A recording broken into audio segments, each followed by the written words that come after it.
But this next game that we're going to talk about, I do see being a low-scoring affair, and that's going to be Steelers-Browns. Browns have been playing good, man. Yep, Pittsburgh.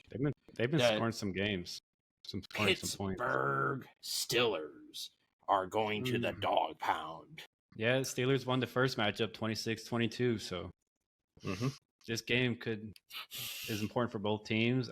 I'm excited to watch it. I think that probably the Steelers, almost kind of want to say the Steelers win it again in similar fashion that they did last time. So this is a game that I'm feeling very confident in the Steelers if I wasn't a Steelers fan, but I'm scared because I am a Steelers fan, and Deshaun Watson's down. And the Steelers tend to do this thing where when there's a no name that like is starting at a superstar position, they'll just let him have a career day. Hopefully that's not the case scenario.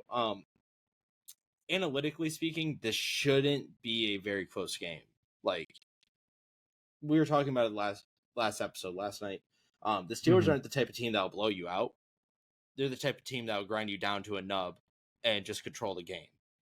And that's just a tough team for anybody to beat. You know, like it doesn't matter if the Steelers are playing against, you know, the Eagles, the Chiefs, the 49ers again. Like I think the 49ers week 1, like I don't think that's the type of team that the Steelers actually are. You know, like we're starting to see what kind of team the Steelers team is, and it's hard to beat a good smash mouth team. That's the Titans made the playoffs multiple years doing that, and they've won playoff games doing that. And the Steelers defense is better than that Titans defense ever was when they were doing that just recently, like the last 5 seasons. With that being said, so my starts and sits this week is going to be, I would start Kenny this week, honestly. I think Kenny's going to have a field day. I think Najee's pissed off. You know, Jalen Warren's named the starter. Najee, you know, I think this is a good thing for Najee. It could be a wake-up call that, you know, hey, we don't care that we drafted you in the first round. This undrafted rookie has been outperforming you. Earn it. And Najee's going to get touches. And I want to see Najee get pissed off. But I'm scared to start him. I'm scared to start him fantasy-wise. Kind of staying away from him. He's a flex start for me. I think Jalen Warren has earned his roses and is a lock at RB2. And I think Connor Hayward is going to be a good start for tight end this week. I think he's going to end up getting about 10 to 12 points. I don't see it being boom or bust. I think that's just kind of where he's at. You know, if you throw a touchdown in there, then it's obviously more. But I'm not going to predict that score. I don't see him necessarily being a lock for a touchdown. But what I do see is, you know, I think Kenny Pickett's going to spread the ball around. I think Deontay Johnson is the start over George Pickens. George Pickens is going to have a field day at some point this year, and you got to decide when you're going to lock that in.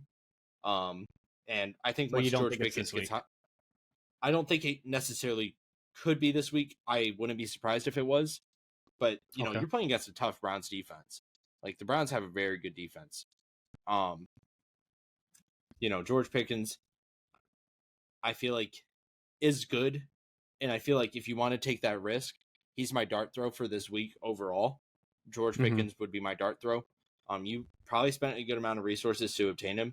And if you're in a position where, you know, you're like, I'm willing to take the risk, do it. On the Steelers' defensive side of the ball, you know, they have Cole Holcomb, Quan Alexander, and Chappelle Russell down at middle linebacker. So they're down to Mark Robinson and Landon Roberts. Cam Hayward's back. He's questionable this week, but he's probably going to play. Montrevious Adams, questionable this week, but probably going to play. Minka Fitzpatrick, he's questionable, but probably going to play.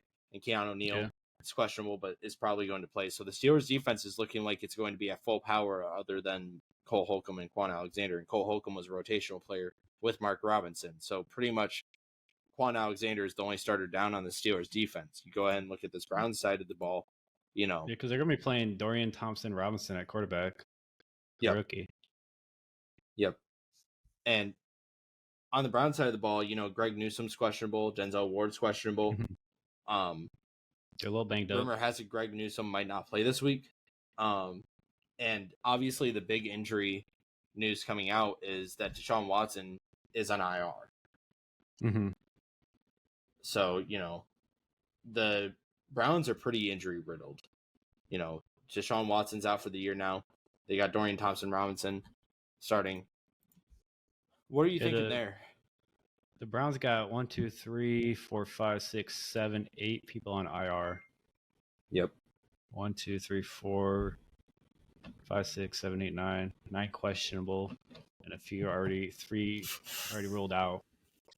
So like, the only ones I'm probably starting this game though is Dorian Thompson-Robinson if I'm super desperate at quarterback, and if I have like a bye week quarterback and I just need to pick someone up. Yeah, and if I just needed to pick someone up as a emergency start, because at the end of the day, some points are better than none. Right? So even if he gets you 3 points, that could make all the difference, potentially. That's true. But he could also get you negative points. I could see that against the Steelers defense. Just end with like negative 4 points. Yeah. But outside of him, I'd feel pretty comfortable starting Amari Cooper. Obviously. And Jerome Ford, probably a pretty good start. What about Kareem? Who? Kareem Hunt. You know what? Let's see, what did he do last game? I'd probably start him because he's gotten 1, 2, 3, 6 touchdowns the last 6 weeks or 5 weeks. Mm-hmm. But he's been getting like 30 to 50 yards and that touchdown. I mean, that's 11 points right there. If he gets 50, 60 yards and a touchdown, plus whatever receiving work he gets. Mm-hmm. Bruh. He seems like a pretty safe play at this point just because of that touchdown upside. Yeah. And he has that massive touchdown upside right now. So I would probably take the risk on him as well. I might lean. All right, if you had to start one, Jerome Ford or Kareem Hunt? Kareem Hunt. Kareem Hunt. Well, I get the argument. And you know what? I'm gonna change it. I'm gonna say Kareem Hunt as well because of that rushing upside, or not the touchdown upside. So I think that's massive. Jerome Ford gets yards, gets carries, but he doesn't always get a lot of yards, nor does he get touchdowns like Kareem Hunt does. So here's kind of what I'm thinking is going to happen this game. I think the Browns are going to run the ball like 25, 35 times. And Kareem Hunt's just going to get a starter type workload this game. Because, Dorian Thompson, you're not trying to get him to pass the ball all the time. It's going to be a matter of how well the Steelers defense can go ahead and stop them. If the Steelers defense isn't able to stop them efficiently and effectively, then, that's where Kareem Hunt's going to have a field day. But even in that case scenario where they're not stopping them effectively, Jerome Ford's going to be their grinder. And then Kareem Hunt's going to come in and probably go ahead and go finish up yards, like on 3rd and 1 situations, go break off a 5-yard run. That's just the type of player Kareem Hunt is. And the Steelers defense does bend, but it doesn't break. This is the first time. A lot of that work. I could see him getting a lot of that work in those dink and dunk situations. Yeah. On like those 3rd and 3s, 3rd and 4, those 3rd and shorts, right? Just doing a little swing out or a bubble screen or something like that. Yeah. And just picking up that first down. Yeah, and I mean, like, this is the first time this season that the Steelers are playing, knock on wood, a bad quarterback. Yeah. He's pretty bad. Will Levis, like, you can make the argument about Will Levis and Jordan Love, but, like, and you can make the argument with Jimmy Garoppolo, but I wouldn't say that they're bad. This is the first time the Steelers defense is playing a bad quarterback. And I think you also don't really know what you're getting from him too, so you can't really call him bad, but he's definitely the most unknown quarterback, I would say. From what we have seen, from what we do know, right? He started one game against the Ravens. He got sacked 4 times, threw 3 picks, had 121 yards on 36 attempts. Right. Like, if the Steelers defense is at full power this week, like it's looking like, then I don't know. Yeah, and that's why I think that it's really going to be a grindy game for the Browns. They're just going to run the ball a lot. I would not be surprised if they run it 40 times. this game and only throw like 25, roughly. And something else is the Steelers have scored on their opening drive in the last 2 weeks.